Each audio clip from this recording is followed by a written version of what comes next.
ਗੁਰੂ ਵਾਹਿਗੁਰੂ ਵਾਹਿਗੁਰੂ ਵਾਹਿਗੁਰੂ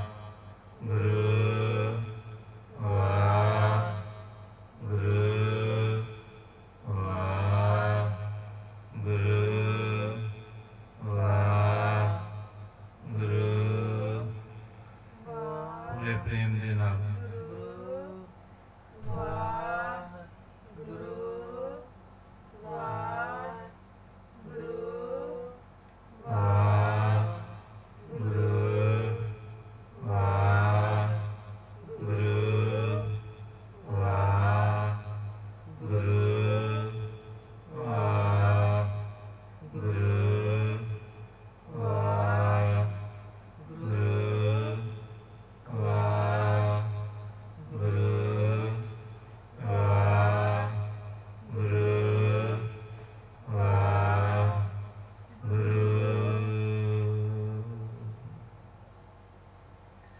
ਕਹੈ ਕਬੀਰ ਸੁਨੋ ਰੇ ਸੰਤੋ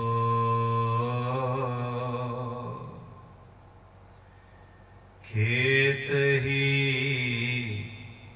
ਕਰੋ ਨਿਬੇਰਾ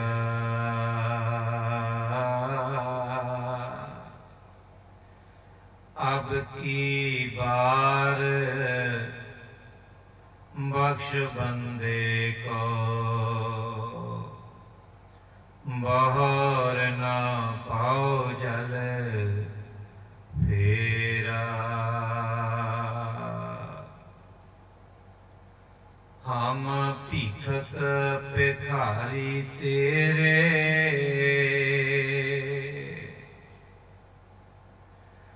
तू निज पत है दाता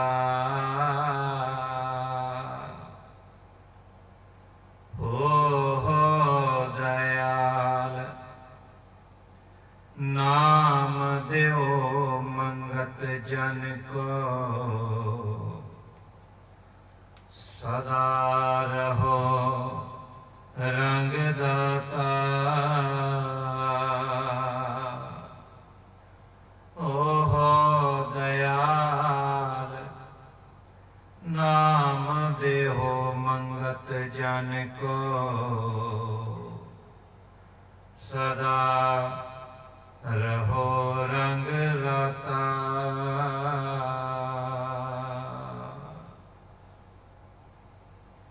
वाहिगुरु जी का खालसा वाहिगुरु जी की फतेह।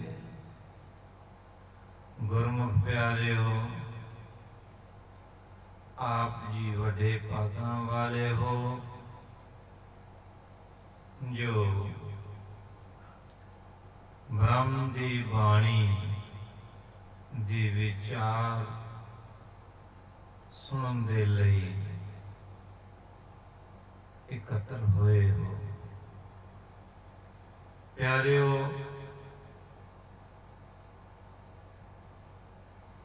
गुरु नानक पातशाह दे मुखार बिंद दे विचों रची गई रचना जप जी दी लड़ीवार आपां सारे मिल बैठ के विचार कर रहे हाँ और गुरु नानक पातशाह इस ब्रह्म दी बाणी दे मार्फत आपां नूं की समझा रहे ने उस बारे जानिया जा रहा है। इस तो पहला जपजी साहब जी दी पौड़ी 8वीं 9वीं 10वीं और 11वीं 4 पौड़ियां गुरु नानक पातशाह ने सुनन दियां अनहद शब्द नूं सुनन दियां दसियां और सुनन दा लाभ दे बारे दसिया, सुनन दी महत्ता बारे दसिया। सो प्यारिओ, हुण अगे 4 पौड़ियां गुरु नानक पातशाह ने मनण दी गल कीती है। सुनिया, मनिया, मन कीता भाव, मन रखिए भाव, दुख पर हर सुख घर लै जाए। सो प्यारिओ, 4 पौड़ियां मनण दी गल कीती है। सो मनना की है? क्योंकि गल ब्रह्म दी हो रही है, सुनना ब्रह्म दी आवाज नूं सुनन दी गल कीती गई, अनहद शब्द नूं सुनन दी गल कीती गई। ते जे गल मनण दी आई है ते ये भी ब्रह्म नूं मनण दी गल होएगी। जदों अभ्यासी मनुख अभ्यास करते ने किसे संत महापुरुष, चाहे उसनूं साधु कह लिया जावे, चाहे संत कह लिया जावे, चाहे मुर्शद कह लिया जावे, या गुरु कह लिया जावे, ये सब अपनी अपनी मनन दी गल है। जदों अंदर प्यास जागदी है तां उसनूं प्यास नूं बुझाउण दे लई आपां नूं जरूर किसे ना किसे संत दे लड़ लगना पैंदा है। सरंजाम लाग भव जल तरन कै, कहंदे ने गुरु अर्जन पातशाह कि भाई जे ए भवजल, ए भव सागर, संसार समुंदर नो पार लंघना है तां सरंजाम लाग, कहंदे शरण दे विच जाके पै जा। किहनां दे? संतां महापुरुषां दे। सो जदों मनुख जिस दे अंदर उस मालिक दी किरपा दे नाल, प्रभु दी किरपा दे नाल प्यास पैदा होंदी है, अपने प्रीतम प्यारे नूं मिलन दी तड़फ पैदा होंदी है, तां ओ फिर साधु संतां महापुरुषां दी शरण च जांदा है। और साधु संत महापुरुष की करदे ने? ओ उस नूं जुगत दसदे ने। कादी जुगत दसदे ने? कि इन्हां 9 द्वारियां दे विच भाई जेड़ी तेरी प्राण शक्ति, ऊर्जा शक्ति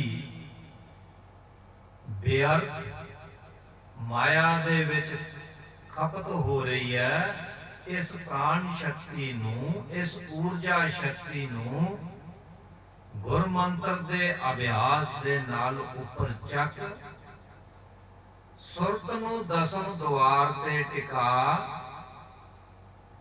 और जिवें ही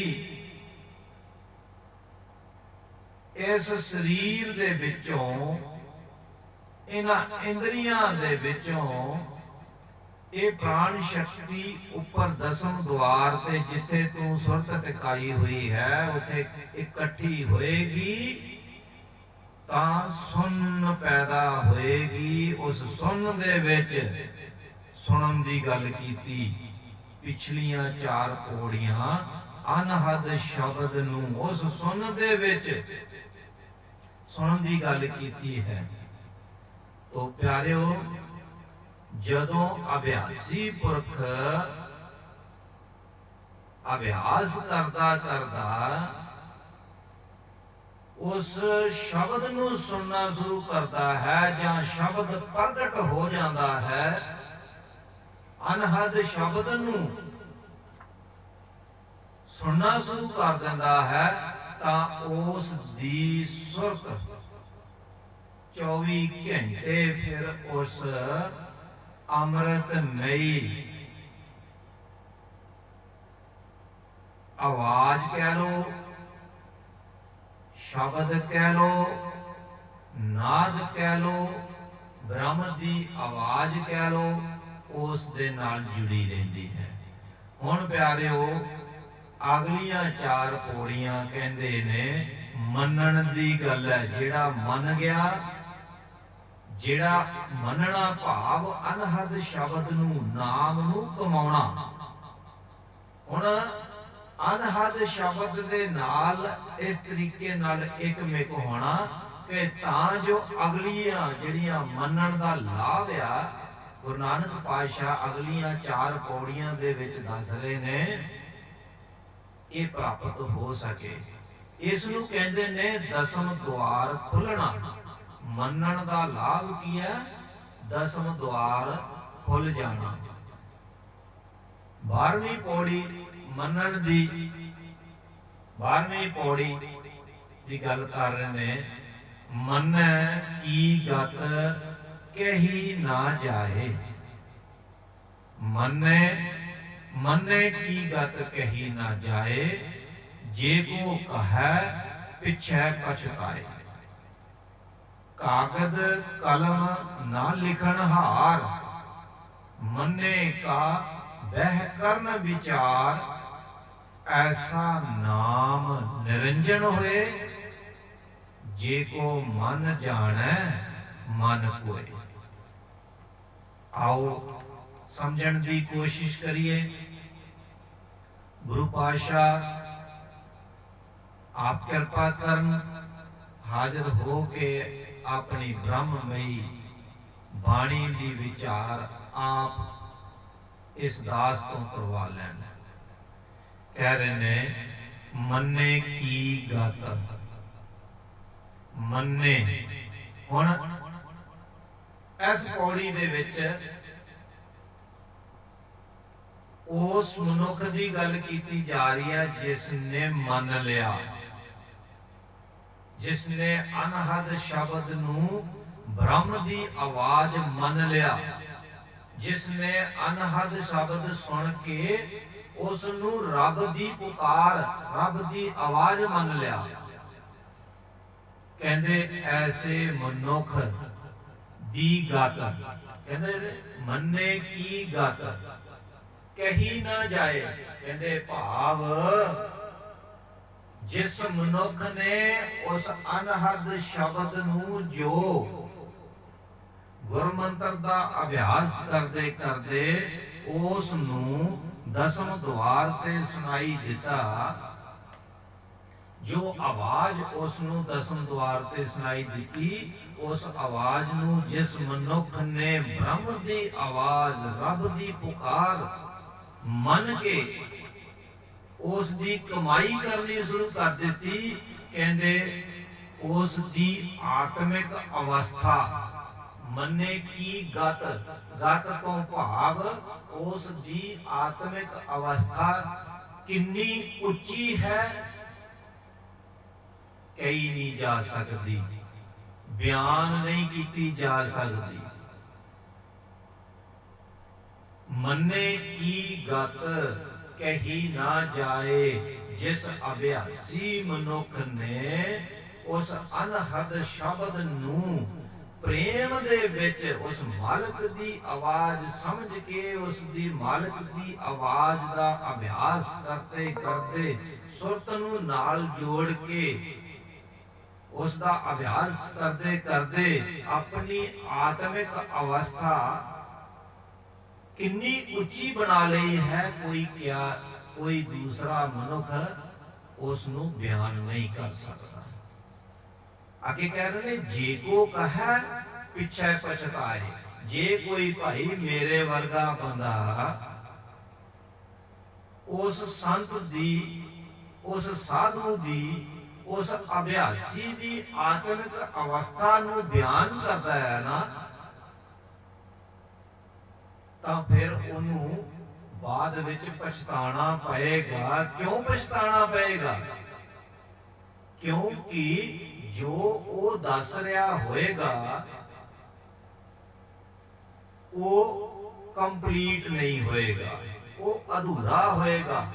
ਕਿਉਂਕਿ ਐਸਾ ਮਨੁੱਖ ਬ੍ਰਹਮ ਦੇ ਵਿੱਚ ਇੱਕ ਮਿਕ ਹੋ ਚੁੱਕਾ ਹੁੰਦਾ ਹੈ, ਜੋ ਅਨਹਦ ਸ਼ਬਦ ਦੀ ਕਮਾਈ ਕਰਦਾ ਕਰਦਾ ਦਸਮ ਦੁਆਰ ਜਦੋਂ ਖੁੱਲਦਾ ਹੈ ਔਰ ਬ੍ਰਹਮ ਦੇ ਵਿੱਚ ਪ੍ਰਵੇਸ਼ ਕਰਦਾ ਹੈ, ਬ੍ਰਹਮ ਦੇ ਵੱਖ-ਵੱਖ ਆਯਾਮਾਂ ਦੇ ਵਿੱਚੋਂ ਨਿਕਲਦਾ ਹੋਇਆ, ਆਪਾਂ ਨੂੰ ਪਤਾ ਨਹੀਂ ਕਿ ਉਸ ਦੀ ਆਤਮਿਕ ਅਵਸਥਾ ਕਿੰਨੀ ਉੱਚੀ ਹੈ।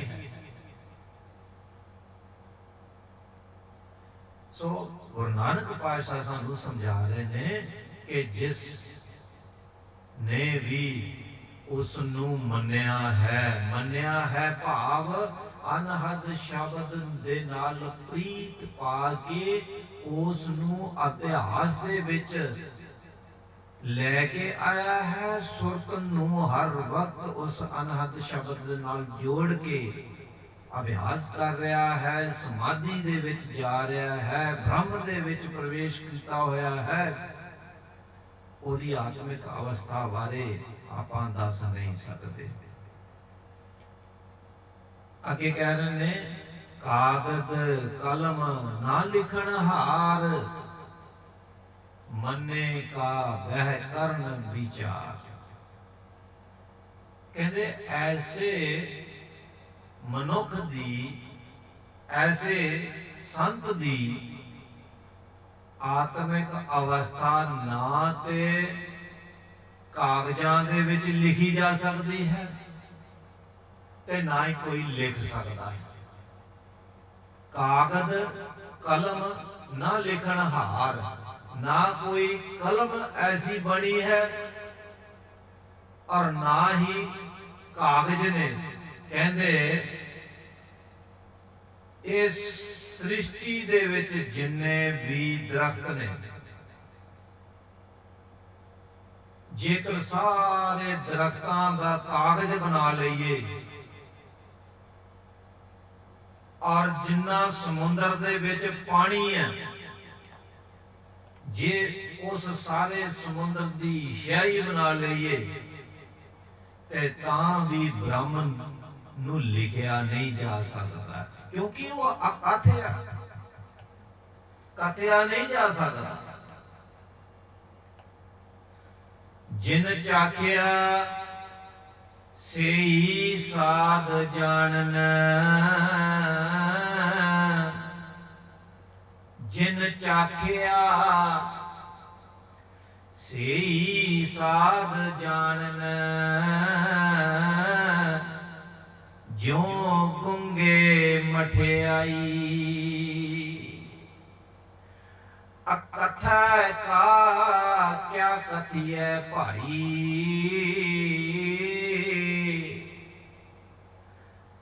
ਚਾਲੋ ਸਦਾ ਰਜਾਈ। ਸੋ ਭਾਈ, ਜਿਸ ਵੀ ਜੀਵ ਨੇ, ਜਿਸ ਵੀ ਮਨੁੱਖ ਨੇ ਉਸ ਮਾਲਕ ਨੂੰ ਜਾਣਿਆ ਹੈ ਨਾ, ਉਹ ਫਿਰ ਬੋਲਣ ਜੋਗਾ ਨਹੀਂ ਰਿਹਾ, ਉਹ ਬਿਆਨ ਕਰਨ ਜੋਗਾ ਨਹੀਂ ਰਿਹਾ, ਇਸ਼ਾਰਾ ਮਾਤਰ ਇਸ਼ਾਰੇ ਕਰਦਾ ਹੈ। ਪਿਆਰਿਓ, ਗੁਰੂ ਸਾਹਿਬਾਨਾਂ ਨੇ, ਭਗਤ ਸਾਹਿਬਾਨਾਂ ਨੇ, ਸੰਤਾਂ ਮਹਾਂਪੁਰਸ਼ਾਂ ਨੇ ਆਪਾਂ ਨੂੰ ਇਸ਼ਾਰੇ ਕਰ ਕਰਕੇ ਸਮਝਾਇਆ ਹੋਇਆ ਹੈ। ਬ੍ਰਹਮ ਨੂੰ ਉਹਨਾਂ ਨੇ ਵੀ ਕਿਹਾ ਹੈ ਕਿ ਭਈ ਇਹ ਅਕਥ ਹੈ, ਕਥਿਆ ਨਹੀਂ ਜਾ ਸਕਦਾ, ਕਿਉਂਕਿ ਜਦੋਂ ਉਸ ਅਕਥ ਨੂੰ ਕਥਨ ਦੇ ਲਾਇਕ ਹੁੰਦਾ ਹੈ, ਯੋਗ ਹੁੰਦਾ ਹੈ, ਤਾਂ ਉਹਦੇ ਵਿੱਚ ਹੀ ਲੀਨ ਹੋ ਜਾਂਦਾ ਹੈ। ਫਿਰ ਗੁੰਗੇ ਦੀ ਮਠਿਆਈ ਵਾਲਾ ਹਿਸਾਬ ਹੋ ਜਾਂਦਾ ਕਿ ਉਹ ਸਵਾਦ ਆਪ ਹੀ ਆਨੰਦ ਲੈ ਰਿਹਾ, ਕਿਉਂਕਿ ਬਿਆਨ ਨਹੀਂ ਕੀਤਾ ਜਾ ਸਕਦਾ। ਕਿਉਂ? ਅਲਫਾਜ਼ਾਂ ਦੇ ਵਿੱਚ ਬ੍ਰਹਮ ਨੂੰ ਬਿਆਨ ਹੀ ਨਹੀਂ ਕੀਤਾ ਜਾ ਸਕਦਾ। ਸੋ ਕਹਿੰਦੇ ਨੇ ਕਾਗਜ਼ ਕਲਮ ਨਾ ਲਿਖਣ ਹਾਰ, ਐਸੇ ਕਾਗਜ਼ੀ ਨਹੀਂ ਹੈ, ਜਾਂ ਇਹਨੇ ਕਾਗਜ਼ੀ ਨਹੀਂ ਹੈ, ਕਾਗਜ਼ ਖਤਮ ਹੋ ਜਾਣਗੇ। ਉਹ ਕਲਮ ਵੀ ਨਹੀਂ ਹੈ, ਨਾ ਕੋਈ ਲਿਖਣ ਵਾਲਾ ਆ, ਲਿਖਣ ਹਾਰ ਆ। ਮਨੇ ਕਾ ਬਹਿ ਕਰਨ ਵਿਚਾਰ,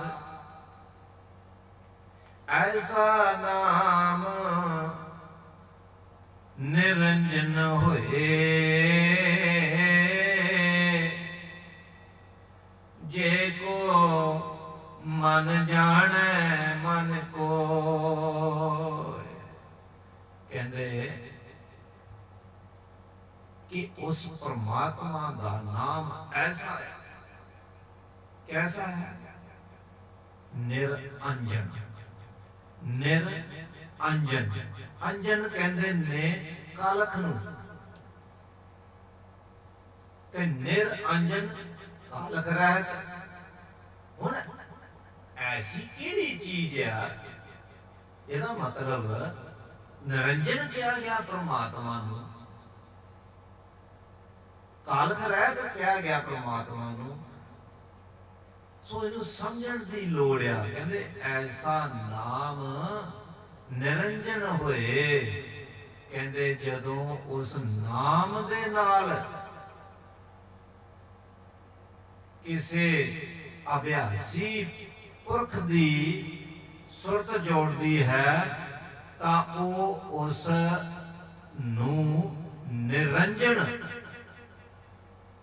दे विच लैके चला जाता है, उस प्रकाशमयी परमात्मा दे विच लैके चला जाता है, जो कि माया दी शो तो रहत है। जे को मन जाने मन कोय, कौन इस नूं जान सकता है कि उसका नाम निरंजन है? कौन इस गल नूं कह सकता है कि परमात्मा निरंजन है? कहते वो कह सकता है जे को मन जाने मन कोय।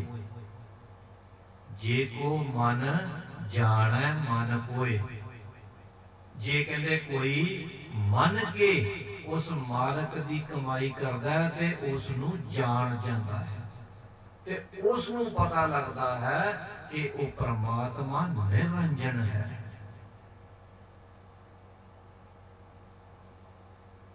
कालख रहता है। हुण प्यारिओ, हरेक दे विच आत्मा है और आत्मा निरंजन है। आत्मा अकंप है, उहदे विच इस माया नूं लैके कोई कंपन नहीं पैदा होंदी, अकंप है, जान रही है, मस्त है।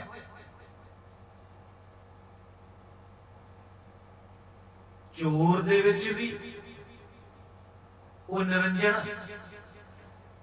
आत्मा नहीं, शरीर करके मन मैला होया होया मन करके कर्म कर रहा, लेकिन आत्मा ओदे विच भी निरोल है, परमात्मा ओदे विच भी है।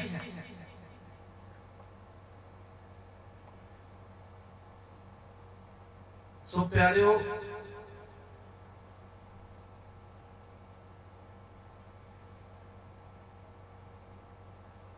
जे आपां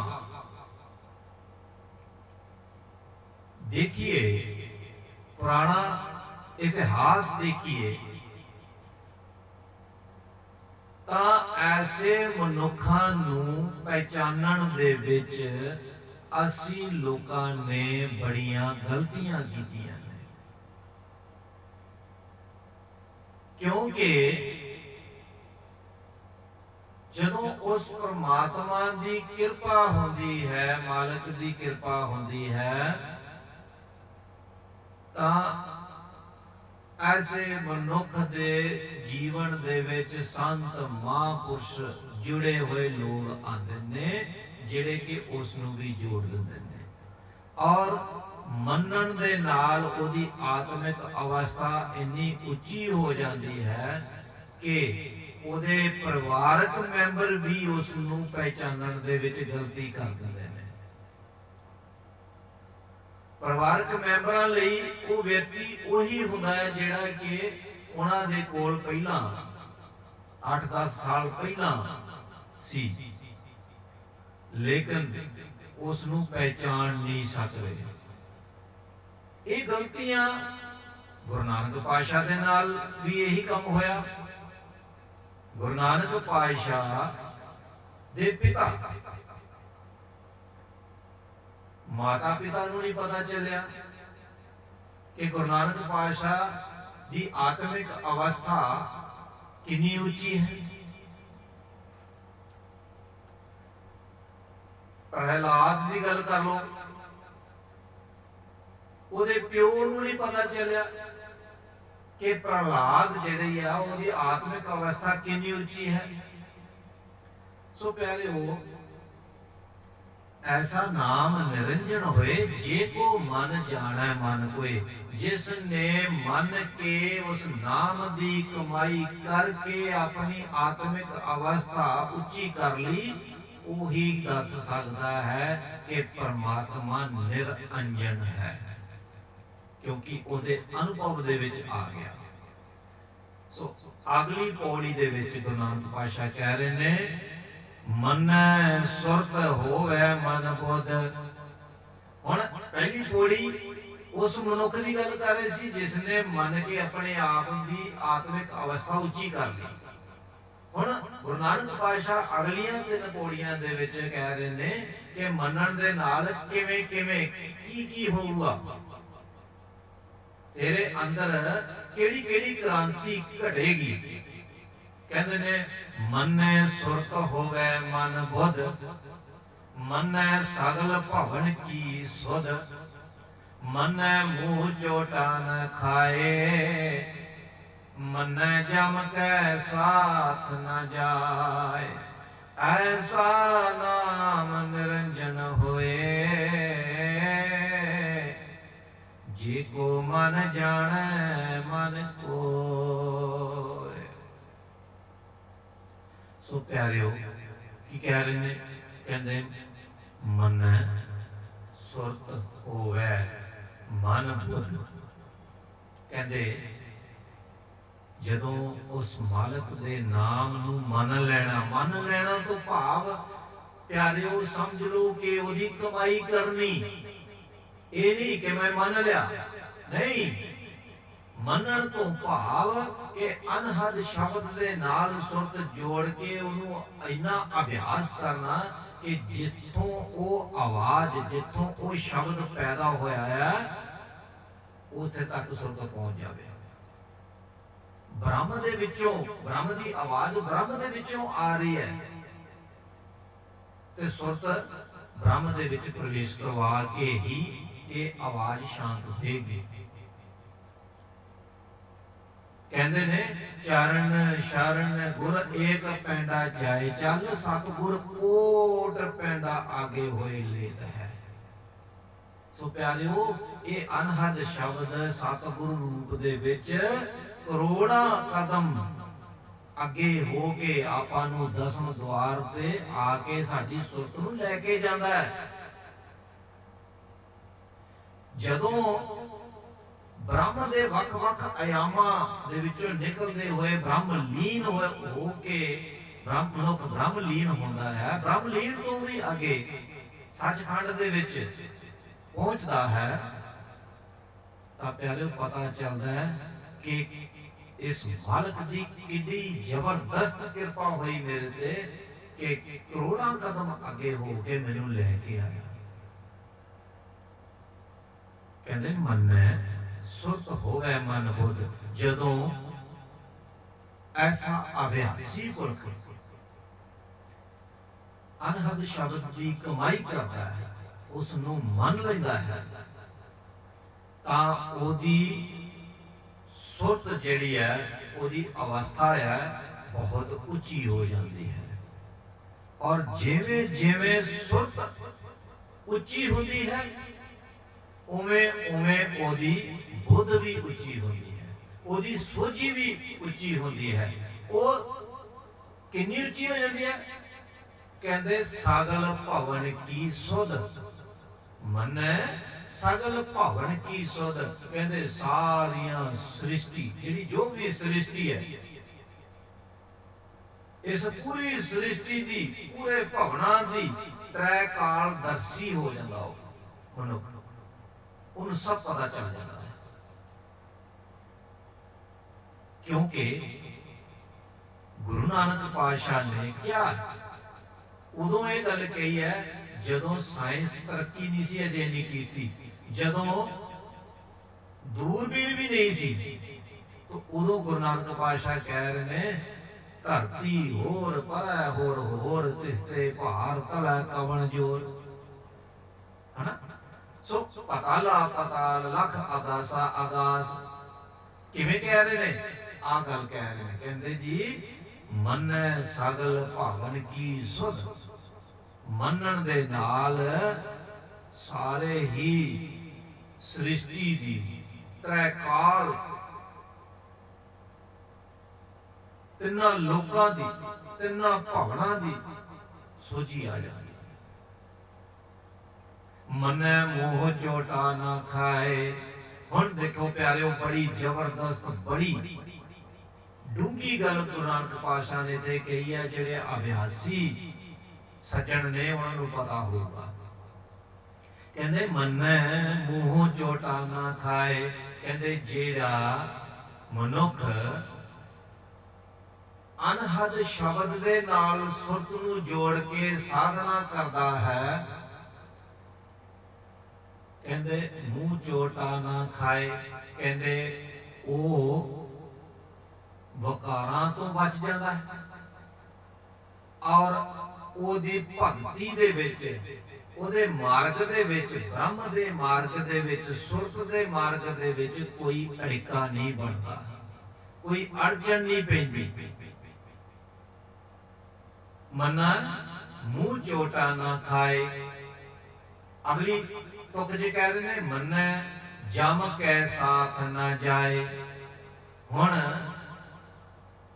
ਜਿਸ ਦੀ ਯਾਰੀ, ਜਿਸ ਦੀ ਦੋਸਤੀ ਪਿਆਰਿਓ ਸੁਪਰ ਡੁਪਰ ਪਾਵਰ ਦੇ ਨਾਲ ਪੈ ਗਈ, ਤੇ ਉਹਨੂੰ ਥੱਲੇ ਜਿਹੜੇ ਪੁਲਿਸ ਹੈ ਜਾਂ ਕੋਈ ਹੋਰ ਆ, ਉਹਦਾ ਕੀ ਡਰ ਰਹਿ ਗਿਆ? ਸੋ ਇਸੇ ਤਰੀਕੇ ਨਾਲ ਜਿਹਨੇ ਸੁਰਤ ਨੂੰ ਅਨਹਦ ਸ਼ਬਦ ਦੇ ਨਾਲ ਜੋੜ ਲਿਆ, ਨਾਦ ਦੇ ਨਾਲ ਜੋੜ ਲਿਆ, ਉਸ ਰੱਬ ਦੀ ਆਵਾਜ਼ ਦੇ ਨਾਲ ਜੋੜ ਲਿਆ, ਤੇ ਉਹਨੂੰ ਥੱਲੇ ਫਿਰ ਵਿਕਾਰ ਕੀ ਕਰ ਸਕਦੇ ਨੇ? ਉਹਦਾ ਫਿਰ ਉਹ ਸਿੱਧਾ ਕਿੱਥੇ ਜਾਏਗਾ? ਸੱਚਖੰਡ ਦੇ ਵਿੱਚ ਜਾਏਗਾ, ਸਿੱਧਾ ਸੱਚਖੰਡ ਦੇ ਵਿੱਚ ਜਾਏਗਾ। ਜਮ ਕਿੱਥੇ ਨੇ, ਜਮਦੂਤ ਕੀ ਕਰਨ ਨੇ, ਉਹਦਾ ਕੋਈ ਲੈਣਾ ਦੇਣਾ ਨਹੀਂ, ਉਹਦਾ ਮਾਰਗ ਹੀ ਅਲੱਗ ਹੋ ਗਿਆ। ਮਨਾ ਮੂੰਹ ਚੋਟਾ ਨਾ ਖਾਏ, ਮਨਾ ਜਮ ਕੇ ਸਾਥ ਨਾ ਜਾਏ। ਸੋ ਪਿਆਰਿਓ, ਗੁਰੂ ਨਾਨਕ ਪਾਤਸ਼ਾਹ ਬੜੀ ਜ਼ਬਰਦਸਤ ਗੱਲ ਕਰ ਰਹੇ ਨੇ ਕਿ ਗੁਰਸਿੱਖ ਵਿਅਕਤੀ ਦੇ ਲਈ ਸਿੱਧਾ ਮਾਰ ਗਿਆ, ਅਨਹਦ ਸ਼ਬਦ ਨਾਲ ਜੁੜ ਜਾ, ਕੋਈ ਤੇਰੇ ਰਸਤੇ 'ਚ ਅੜਿੱਕਾ ਨਹੀਂ। ਸੁਰਤ ਸਿੱਧੀ ਜਾਏਗੀ, ਨਾਦ ਸਿੱਧਾ ਲੈ ਕੇ ਜਾਏਗਾ ਤੈਨੂੰ ਬ੍ਰਹਮ ਦੇ ਵਿੱਚ। ਤੇ ਫਿਰ ਜਦੋਂ ਸਿੱਧੀ ਸੱਚਖੰਡ ਦੇ ਨਾਲ ਯਾਰੀ ਹੋ ਗਈ, ਸੱਚਖੰਡ ਦੇ ਨਾਲ ਸੰਬੰਧ ਬਣ ਗਿਆ, ਬ੍ਰਹਮ ਦੇ ਨਾਲ ਸਿੱਧਾ ਬ੍ਰਹਮ ਸੰਬੰਧ ਬਣ ਗਿਆ, ਤੇ ਫਿਰ ਜਮਦੂਤ ਕੁਛ ਨਹੀਂ ਕਰ ਸਕਦੇ। ਕਿਉਂ? ਜਨਮ ਮਰਨ ਤੋਂ ਰਹਿਤ ਹੋ ਗਿਆ। ਦੇਖੋ ਪਿਆਰਿਓ, ਜਮ ਕੀ ਹੈ? ਅਗਰ ਕਸ਼ਟ ਕਿਸੇ ਨੂੰ ਦੇਣਾ ਹੈ ਤਾਂ ਪਿਆਰਿਓ ਸਰੀਰ ਜ਼ਰੂਰੀ ਹੈ। ਕਿਉਂ ਸਰੀਰ ਜ਼ਰੂਰੀ ਹੈ? ਕਿਉਂਕਿ ਦੁੱਖ ਨੂੰ ਮਹਿਸੂਸ ਕਰਨ ਲਈ ਫੀਲਿੰਗ ਚਾਹੀਦੀ ਹੈ, ਔਰ ਫੀਲਿੰਗ ਜਿਹੜੀ ਹੈ ਉਹ ਇੰਦਰੀਆਂ ਦੇ ਜ਼ਰੀਏ ਹੋ ਸਕਦੀ ਹੈ। ਤੇ ਜਦੋਂ ਸਰੀਰ ਛੱਡਿਆ ਜਾਂਦਾ ਤੇ ਫਿਰ ਤੇ ਇੱਕ ਆਪਾਂ ਐਥੀਕਲ ਬੋਡੀ ਕਹਿ ਸਕਦੇ ਆ ਉਹਨੂੰ, ਸੂਖਸ਼ਮ ਸਰੀਰ ਆ ਜਿੱਥੇ ਇੰਦਰੀਆਂ ਨੇ, ਉਹ ਜਾਣ ਤੇ ਸਕਦਾ, ਦੇਖ ਸਕਦਾ, ਲੇਕਿਨ ਮਹਿਸੂਸ ਨਹੀਂ ਕਰ ਸਕਦਾ। ਦੁੱਖ ਸੁੱਖ ਤੋਂ ਉਹ ਰਹਿਤ ਹੋ ਗਿਆ। ਹੁਣ ਦੁੱਖ ਝੱਲਣ ਲਈ ਉਸ ਨੂੰ ਦੁਬਾਰਾ ਸਰੀਰ ਦੇ ਵਿੱਚ ਆਣਾ ਪਊਗਾ। ਆਪਣੇ ਕਰਮਾਂ ਦੇ ਹਿਸਾਬ ਨਾਲ ਉਸ ਨੂੰ ਜਨਮ ਮਰਨ ਦੇ ਚੱਕਰਾਂ ਦੇ ਵਿੱਚ ਆਣਾ ਪਊਗਾ। ਜਿਵੇਂ ਦੇ ਕਰਮ ਕੀਤੇ ਆ ਉਵੇਂ ਦਾ ਉਸ ਨੂੰ ਜਨਮ ਮਿਲੇਗਾ, ਸਰੀਰ ਮਿਲੇਗਾ ਔਰ ਦੁੱਖ ਭੋਗਣੇ ਪੈਣਗੇ। ਇਹਨੂੰ ਕਹਿੰਦੇ ਨੇ ਜਮਾਂ ਦੀ ਮਾਰ। ਕਹਿੰਦੇ ਫਿਰ ਜਿਹੜਾ ਉਸ ਅਭਿਆਸੀ ਪੁਰਖ ਆ ਅਨਹਦ ਸ਼ਬਦ ਦੇ ਨਾਲ ਉਹ ਇੰਨੀ ਕਮਾਈ ਕਰਦਾ, ਸਮਾਧੀ ਦੇ ਵਿੱਚ ਲੀਨ ਰਹਿੰਦਾ ਹੈ, ਬ੍ਰਹਮ ਦੇ ਵਿੱਚ ਲਗਾਤਾਰ ਜਾ ਰਿਹਾ ਹੈ ਔਰ ਮਾਲਕ ਦੀ ਪੂਰੀ ਕਿਰਪਾ ਹੈ। ਪ੍ਰਭੂ ਪਰਮਾਤਮਾ ਆਪ ਕਿਰਪਾ ਕਰਕੇ ਉਸ ਨੂੰ ਆਪਣੇ ਨਾਲ ਮਿਲਾ ਰਿਹਾ ਹੈ ਤੇ ਫਿਰ ਜਮਾਂ ਦੀ ਮਾਰ ਤੋਂ ਉਹ ਛੁੱਟ ਜਾਂਦਾ, ਭਾਵ ਜਨਮ ਮਰਨ ਤੋਂ ਰਹਿਤ ਹੋ ਜਾਂਦਾ। ਅਗਲੀ 14ਵੀਂ ਪੌੜੀ ਦੇ ਵਿੱਚ ਗੁਰੂ ਨਾਨਕ ਪਾਤਸ਼ਾਹ ਕਹਿ ਰਹੇ ਨੇ, ਮਨੈ ਮਾਰਗ ਠਾਕ ਨਾ ਪਾਏ। ਉਹੀ ਗੱਲ ਜਿਹੜੀ ਆਪਾਂ ਕਰਕੇ ਹਟੇ ਆ, ਮਨੈ ਪਤ ਸਿਉ ਪ੍ਰਗਟ ਜਾਏ। ਕਹਿੰਦੇ ਜਿਹੜਾ ਮਨੁੱਖ ਉਸ ਅਨਹਦ ਸ਼ਬਦ ਦੇ ਨਾਲ ਜੁੜ ਕੇ ਚੱਲੇਗਾ, ਚੱਲਣਾ ਕਿਹਨੇ? ਸੁਰਤ ਨੇ ਚੱਲਣਾ। ਪਿਆਰਿਓ, ਇਹ ਸਾਰੀ ਬ੍ਰਹਮ ਦੀ ਯਾਤਰਾ ਸੁਰਤ ਦੀ ਯਾਤਰਾ, ਇਹ ਖੇਡ ਸੁਰਤ ਦੀ ਹੈ। ਸ਼ਬਦ ਔਰ ਸੁਰਤ ਦੀ ਖੇਡ ਹੈ। ਸਰੀਰ ਦਾ ਕੋਈ ਲੈਣਾ ਦੇਣਾ ਨਹੀਂ। ਸਰੀਰ ਨੇ ਸੰਸਾਰ ਦੇ ਵਿੱਚ ਰਹਿੰਦੇ ਹੋਏ ਕਰਮ ਕਰਨਾ ਹੈ। ਬ੍ਰਹਮ ਦੀ ਯਾਤਰਾ ਸੁਰਤ ਨੇ ਕਰਨੀ ਹੈ। ਹੁਣ ਸੁਰਤ ਨੂੰ ਸ਼ਬਦ ਦੇ ਨਾਲ ਕਹਿੰਦੇ ਜਿਹਨੇ ਜੋੜ ਲਿਆ, ਮਨੈ ਮਾਰਗ ਠਾਕ ਨਾ ਪਾਏ। ਕਹਿੰਦੇ ਜਿਸ ਨੇ ਆਪਣੀ ਸੁਰਤ ਨੂੰ ਨਾਦ ਦੇ ਨਾਲ, ਅਨਹਦ ਸ਼ਬਦ ਦੇ ਨਾਲ ਜੋੜ ਲਿਆ, ਕਹਿੰਦੇ ਉਹ ਨਿਰਵਿਘਨ ਆਪਣੀ ਯਾਤਰਾ ਪੂਰੀ ਕਰਦਾ ਹੈ। ਮਾਰਗ ਠਾਕ ਨਾ ਪਾਏ। ਕਹਿੰਦੇ ਉਹਦੇ ਰਸਤੇ ਦੇ ਵਿੱਚ ਕੋਈ ਰੋੜਾ ਨਹੀਂ, ਅੜਿਕਾ ਨਹੀਂ ਪਾ ਸਕਦਾ। ਮਨੈ ਪਤ ਸਿਉ ਪ੍ਰਗਟ ਜਾਏ। ਕਹਿੰਦੇ ਉਹ ਮਨੁੱਖ, ਉਹ ਸੁਰਤ ਬੜੇ ਇੱਜ਼ਤ ਮਾਣ ਦੇ ਨਾਲ, ਪਤ ਸਿਉ ਇੱਜ਼ਤ ਮਾਣ ਦੇ ਨਾਲ ਪ੍ਰਗਟ ਜਾਏ, ਉਸ ਬ੍ਰਹਮ ਦੇ ਵਿੱਚ ਜਾ ਕੇ ਪ੍ਰਵੇਸ਼ ਕਰ ਜਾਂਦੀ ਹੈ। ਦੇਖੋ ਕਿੰਨੀਆਂ ਜ਼ਬਰਦਸਤ ਤਰੀਕੇ ਨਾਲ ਗੁਰੂ ਨਾਨਕ ਪਾਤਸ਼ਾਹ ਆਪਾਂ ਨੂੰ ਕਿੱਦਾਂ ਖੋਲ ਕੇ ਸਮਝਾ ਰਹੇ ਨੇ। ਮਨੈ ਮਾਰਗ ਠਾਕ ਨਾ ਪਾਏ, ਮਨੈ ਪਤ ਸਿਉ ਪ੍ਰਗਟ ਜਾਏ, ਮਨੈ ਮਗ ਨਾ ਚੱਲੈ ਪੰਥ। ਹੁਣ ਦੇਖੋ, ਕਹਿੰਦੇ ਜੋ ਮਨੁੱਖ ਉਸ ਅਨਹਦ ਸ਼ਬਦ ਦੇ ਨਾਲ, ਉਸ ਬ੍ਰਹਮ ਦੇ ਨਾਲ, ਉਸ ਸਰਵ ਸ਼ਕਤੀਮਾਨ ਬ੍ਰਹਮ ਦੇ ਨਾਲ ਜੁੜ ਜਾਂਦਾ, ਕਹਿੰਦੇ ਮਗ ਨਾ ਚੱਲੈ ਪੰਥ। ਮਗ ਕਹਿੰਦੇ ਨੇ ਦੁਬਿਧਾ, ਜਿਹਦਾ ਹਜੇ ਕੁਝ ਪਤਾ ਹੀ ਨਹੀਂ ਹੈ, ਦੁਬਿਧਾ ਦੇ ਵਿੱਚ। ਕਹਿੰਦੇ ਉਹ ਮੰਨਣ ਵਾਲਾ ਵਿਅਕਤੀ, ਅਨਹਦ ਸ਼ਬਦ ਨਾਲ ਜੁੜਿਆ ਹੋਇਆ ਵਿਅਕਤੀ, ਅਨਹਦ ਸ਼ਬਦ ਦਾ ਅਭਿਆਸੀ ਵਿਅਕਤੀ, ਕਹਿੰਦੇ ਫਿਰ ਉਹ ਸੰਸਾਰ ਦੇ ਜਿਹੜੇ ਦੁਬਿਧਾ ਵਾਲੇ ਰਸਤੇ ਹੈ ਨਾ, ਮੈਂ ਕਿਸੇ ਦਾ ਨਾਮ ਨਹੀਂ ਲੈਣਾ, ਬਹੁਤ ਸਾਰੇ ਲੋਕ ਦੁਬਿਧਾ ਦੇ ਵਿੱਚ ਤੁਰੇ ਫਿਰਦੇ ਨੇ, ਮਾਇਆ ਦੇ ਵਿੱਚ ਹੀ ਲਿਪਟੇ ਹੋਏ ਨੇ। ਕਹਿੰਦੇ ਫਿਰ ਐਸਾ ਵਿਅਕਤੀ ਮਗ ਨਾ ਚੱਲੈ ਪੰਥ। ਕਹਿੰਦੇ ਐਸੇ ਦੁਬਿਧਾ ਵਾਲੇ ਰਸਤਿਆਂ ਤੇ ਨਹੀਂ ਚੱਲਦਾ। ਮੰਨੈ ਧਰਮ ਸੇਤੀ ਸੰਬੰਧ। ਕਿਉਂ? ਕਿਉਂਕਿ ਉਹ ਮੰਨਣ ਵਾਲੇ ਵਿਅਕਤੀ ਦਾ ਉਸ ਪਰਮ ਪਿਤਾ ਪਰਮਾਤਮਾ ਜਿਹੜਾ ਸੱਚਾ ਆ, ਧਰਮ ਆ, ਉਹਦੇ ਨਾਲ ਸੰਬੰਧ ਬਣ ਜਾਂਦਾ ਹੈ। ਉਹ ਉਹਦੇ ਰੰਗ ਦੇ ਵਿੱਚ ਰੰਗਿਆ ਜਾਂਦਾ ਹੈ। ਫਿਰ ਉਸ ਨੂੰ ਦੂਸਰੇ ਫਿੱਕੇ ਰੰਗਾਂ ਦੀ ਲੋੜ ਨਹੀਂ, ਉਹ ਪੱਕੇ ਰੰਗ ਦੇ ਵਿੱਚ, ਮਜੀਠੜੇ ਰੰਗ ਦੇ ਵਿੱਚ ਰੰਗਿਆ ਗਿਆ। ਸੋ ਪਿਆਰਿਓ, ਗੁਰੂ ਨਾਨਕ ਪਾਤਸ਼ਾਹ 14ਵੀਂ ਪੌੜੀ ਦੇ ਵਿੱਚ ਕਹਿ ਰਹੇ ਨੇ ਕਿ ਜਿਹੜਾ ਵਿਅਕਤੀ ਉਸ ਅਨਹਦ ਸ਼ਬਦ ਦੇ ਨਾਲ ਸੁਰਤ ਜੋੜ ਕੇ ਅਭਿਆਸੀ ਬਣ ਜਾਂਦਾ ਹੈ, ਉਹ ਬਿਨਾਂ ਰੋਕ ਟੋਕ ਉਹਦੀ ਸੁਰਤ ਬ੍ਰਹਮ ਦੇ ਵਿੱਚ ਪ੍ਰਵੇਸ਼ ਕਰ ਜਾਂਦੀ ਹੈ ਔਰ ਉਹਦਾ ਸੰਬੰਧ ਬ੍ਰਹਮ ਦੇ ਨਾਲ ਬਣ ਜਾਂਦਾ ਹੈ। ਐਸਾ ਨਾਮ ਨਿਰੰਜਨ ਹੋਏ, ਜੇ ਕੋ ਮਨ ਜਾਣ ਮਨ ਕੋਏ। ਜਿਸ ਨੇ ਮੰਨ ਲਿਆ,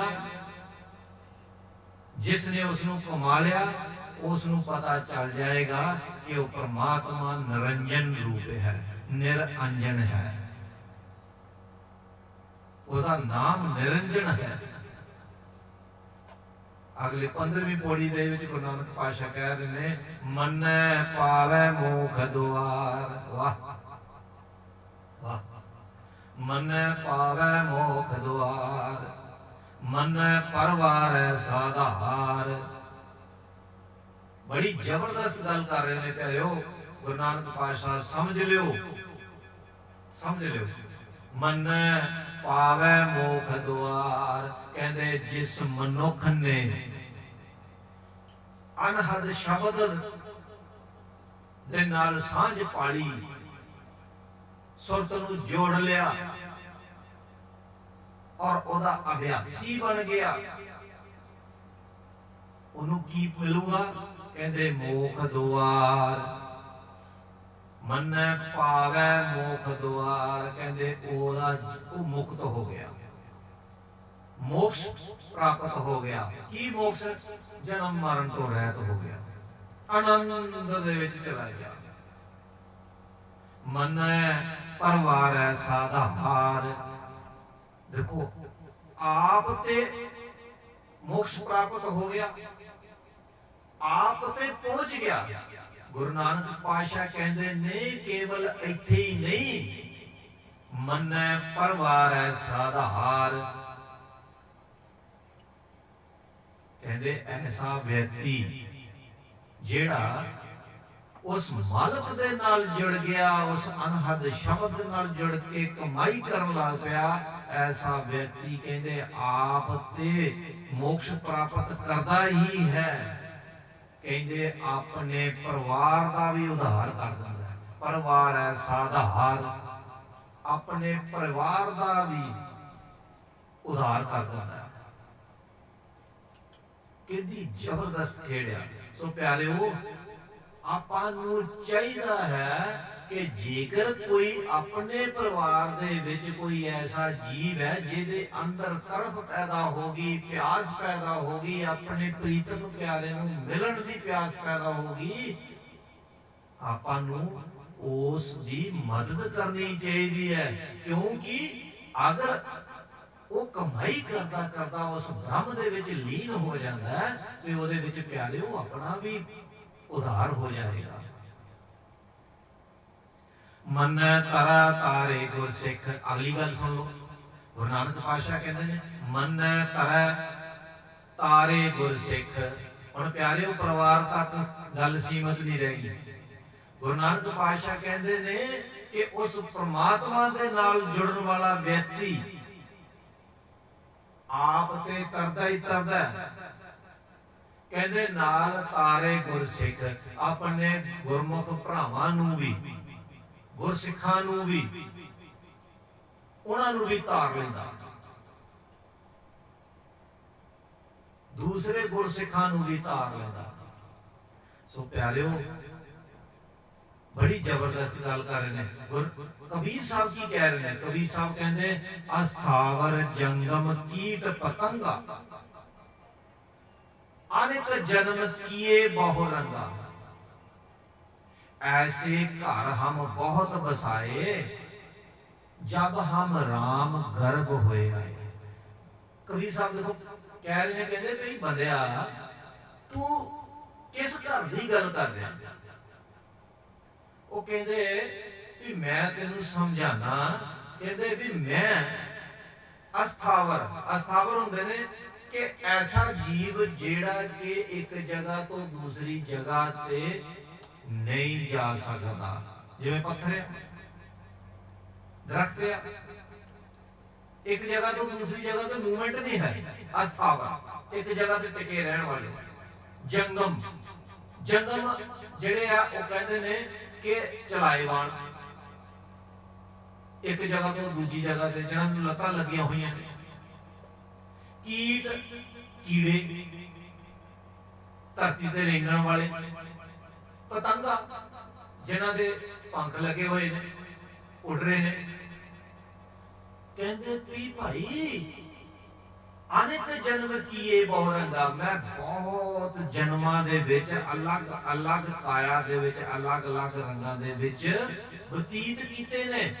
ਹੁਣ ਕਬੀਰ ਸਾਹਿਬ ਕਹਿ ਰਹੇ ਨੇ ਤੇ ਪਿਆਰਿਓ ਅਸੀਂ ਕਿੱਥੇ ਖੜੇ ਆ? ਜੇ ਕਬੀਰ ਸਾਹਿਬ ਇਹ ਗੱਲ ਕਰ ਰਹੇ ਨੇ ਤੇ ਫਿਰ ਅਸੀਂ ਕਿੱਥੇ ਖੜੇ ਆ? ਔਰ ਮੈਂ ਆਪਣੇ ਜੀਵਨ ਦੇ ਵਿੱਚ ਬਹੁਤ ਸਾਰੇ ਸੱਜਣਾਂ ਨੂੰ ਐਸੇ ਨੂੰ ਜਾਣਦਾ ਜਿਨ੍ਹਾਂ ਨੇ ਆਪਣੇ ਪਿਛਲੇ ਜਨਮ ਮਨੁੱਖ ਤੋਂ ਪਹਿਲਾਂ ਵਾਲੇ ਵੀ ਦੇਖ ਲਏ। ਦੇਖ ਸਕਦੇ ਹੋ, ਕੋਈ ਵੱਡੀ ਗੱਲ ਨਹੀਂ ਹੈ। ਕਹਿੰਦੇ ਨੇ ਐਸੇ ਘਰ ਹਮ ਬਹੁਤ ਵਸਾਏ। ਦੇਖਣ ਦਾ ਫਾਇਦਾ ਕੀ ਆ? ਆ ਫਾਇਦਾ ਆਪਣੇ ਪਿਛਲੇ ਜਨਮ ਨੂੰ ਜਾਣਨ ਦਾ ਫਾਇਦਾ ਕੀ ਆ? ਆ ਫਾਇਦਾ। ਕਹਿੰਦੇ ਐਸੇ ਘਰ ਹਮ ਬਹੁਤ ਵਸਾਏ। ਕਹਿੰਦੇ ਆ ਜਿਹੜੇ ਘਰ ਜਿਹਨੂੰ ਅਸੀਂ ਮੱਲ ਮਾਰ ਕੇ ਬੈਠੇ ਹੋਏ ਆ ਨਾ, ਕਿ ਆ ਮੇਰਾ ਘਰ, ਆ ਮੇਰੀ ਜ਼ਮੀਨ, ਆ ਮੇਰੇ ਬੱਚੇ, ਆ ਮੇਰੀ ਪਤਨੀ, ਆ ਮੇਰਾ ਸਾਰਾ ਕੁਝ, ਕੱਖ ਨਹੀਂ। ਹਰ ਜਨਮ ਦੇ ਵਿੱਚ ਕਹਿੰਦੇ ਸਿਲਸਿਲਾ ਚੱਲਦਾ ਰਿਹਾ। ਐਸੇ ਘਰ ਹਮ ਬਹੁਤ ਵਸਾਏ ਜਬ ਹਮ ਰਾਮ ਗਰਭ ਹੋਏ ਆਏ। ਜਿਵੇਂ ਜਿਵੇਂ ਆਪਾਂ ਗਰਭ ਦੇ ਵਿੱਚ, ਮਾਂ ਦੇ ਗਰਭ ਦੇ ਵਿੱਚੋਂ ਨਿਕਲ ਕੇ ਆਏ ਆ ਕੰਮ ਕਰਦੇ ਰਹੇ।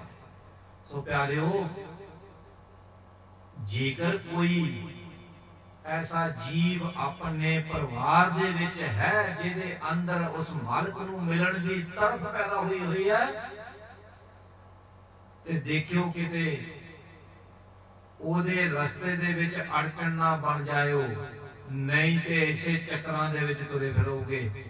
ਜੇਕਰ ਤੁਸੀਂ ਉਸ ਜੀਵ ਨੂੰ ਅੱਗੇ ਤੋਰਨ ਦੇ ਵਿੱਚ, ਅੱਗੇ ਚੱਲਣ ਦੇ ਵਿੱਚ, ਅਭਿਆਸੀ ਬਣਨ ਦੇ ਵਿੱਚ ਮਦਦ ਕਰਦੇ ਹੋ ਤੇ ਤੁਹਾਡਾ ਵੀ ਪਾਰ ਉਤਾਰਾ ਹੋ ਜਾਏਗਾ। ਮੈਂ ਨਹੀਂ ਕਹਿ ਰਿਹਾ, ਗੁਰੂ ਨਾਨਕ ਪਾਤਸ਼ਾਹ ਕਹਿ ਰਹੇ ਨੇ, ਮੰਨੈ ਤਰਾ ਤਾਰੇ ਗੁਰ ਸਿੱਖ, ਮੰਨੈ ਨਾਨਕ ਭਵੈ ਨਾ ਭਿਖ। ਕਹਿੰਦਾ ਜਿਹੜਾ ਉਸ ਮਾਲਕ ਦੇ ਨਾਲ ਜੁੜ ਜਾਂਦਾ, ਉਸ ਮਾਲਕ ਨੂੰ ਮੰਨਣ ਵਾਲਾ, ਉਸ ਨਾਮ ਦਾ ਅਭਿਆਸੀ ਬਣ ਜਾਂਦਾ, ਕਹਿੰਦੇ ਫਿਰ ਉਹ ਦਰ ਦਰ ਦੀਆਂ ਠੋਕਰਾਂ ਖਾਣ ਲਈ ਨਹੀਂ ਰਹਿੰਦਾ, ਦਰ ਦਰ ਦਾ ਮੁਤਾਜ ਨਹੀਂ ਰਹਿੰਦਾ, ਕਿਉਂਕਿ ਉਹਦੀ ਯਾਰੀ ਸਿੱਧੀ ਉਸ ਮਾਲਕ ਦੇ ਨਾਲ ਲੱਗ ਜਾਂਦੀ ਹੈ। ਉਹ ਬਾਦਸ਼ਾਹ ਬਣ ਜਾਂਦਾ, ਬਾਦਸ਼ਾਹਾਂ ਦਾ ਬਾਦਸ਼ਾਹ ਬਣ ਜਾਂਦਾ। ਉਹਦੀਆਂ ਸਾਰੀਆਂ ਇੱਛਾਵਾਂ ਖਤਮ, ਆਨੰਦ ਅਵਸਥਾ ਦੇ ਵਿੱਚ ਚਲੇ ਜਾਂਦਾ। ਮੰਨੈ ਨਾਨਕ ਭਵੈ ਨਾ ਭਵਿਖ। ਕਹਿੰਦੇ ਨਾਨਕ ਉਸ ਨੂੰ ਮੰਨਣ ਵਾਲਾ, ਕਹਿੰਦੇ ਜੀ ਦਰ ਦਰ ਦਾ ਮੁਤਾਜ ਨਹੀਂ ਰਹਿ ਜਾਂਦਾ। ਐਸਾ ਨਾਮ ਨਿਰੰਜਨ ਹੋਏ ਜੇ ਕੋ ਮਨ ਜਾਣੈ ਮਨ ਹੋਏ। ਜਿਸ ਮੰਨਣ ਵਾਲੇ ਜੀਵ ਨੇ ਮੰਨ ਲਿਆ, ਅਭਿਆਸ ਕਰ ਲਿਆ, ਅਨਹਦ ਸ਼ਬਦ ਦੇ ਨਾਲ ਸੁਰਤ ਜੋੜ ਕੇ ਅਭਿਆਸੀ ਹੋ ਗਿਆ, ਕਹਿੰਦੇ ਉਸ ਨੂੰ ਪਤਾ ਚੱਲ ਜਾਏਗਾ ਕਿ ਉਸ ਮਾਲਕ ਦਾ ਨਾਮ ਕਿੰਨਾ ਨਿਰੰਜਨ ਹੈ, ਆਨੰਦਮਈ, ਪ੍ਰਕਾਸ਼ਮਈ, ਕਿਸੇ ਵਿਕਾਰ ਤੋਂ ਕੋਈ ਵਿਕਾਰ ਦਾ ਉਤੇ ਅਸਰ ਨਹੀਂ। ਸੋ ਪਿਆਰਿਓ, ਜਪਜੀ ਸਾਹਿਬ ਜੀ ਦੀਆਂ ਇਸ ਮੰਨਣ ਦੀਆਂ 4 ਪੌੜੀਆਂ ਦੀ ਵਿਚਾਰ ਕਰਦੇ ਹੋਇਆਂ ਦਾਸ ਤੋਂ ਬੇਅੰਤ ਗਲਤੀਆਂ ਭੁੱਲਾਂ ਚੁੱਕਾਂ ਹੋ ਗਈਆਂ ਹੋਣਗੀਆਂ। ਆਪ ਬਖਸ਼ਣਯੋਗ ਹੋ, ਅਣਜਾਣ ਬੱਚੇ ਨੂੰ ਮੁਆਫ ਕਰ ਦੇਣਾ। ਮਾਲਕ ਸੱਚੇ ਪਿਤਾ ਵਾਹਿਗੁਰੂ ਪਰਮਾਤਮਾ ਅੱਗੇ ਤੋਂ ਸਮਤ ਬਖਸ਼ੇ, ਸੋਝੀ ਬਖਸ਼ੇ। ਆਪ ਆਪਣੇ ਨਾਮ ਦੀ ਵਿਚਾਰ ਚਰਚਾ ਕਰਵਾਏ ਔਰ ਇਸ ਬ੍ਰਾਹਮਣ ਦੀ ਬਾਣੀ ਦੇ ਵਿੱਚ ਜੋ ਗੁਣ ਹੈ, ਕਿਰਪਾ ਕਰੇ ਇਹਨਾਂ ਗੁਣਾਂ ਦੇ ਅਸੀਂ ਵੀ ਧਾਰ ਨਹੀਂ ਹੋ ਸਕੀਏ ਔਰ ਮਾਲਕ ਦੀਆਂ ਖੁਸ਼ੀਆਂ ਪ੍ਰਾਪਤ ਕਰ ਸਕੀਏ। ਆਓ ਪਿਆਰਿਓ, ਫਤਿਹ ਦੀ ਸਾਂਝ ਕਰੋ। ਵਾਹਿਗੁਰੂ ਜੀ ਕਾ ਖਾਲਸਾ, ਵਾਹਿਗੁਰੂ ਜੀ ਕੀ ਫਤਿਹ।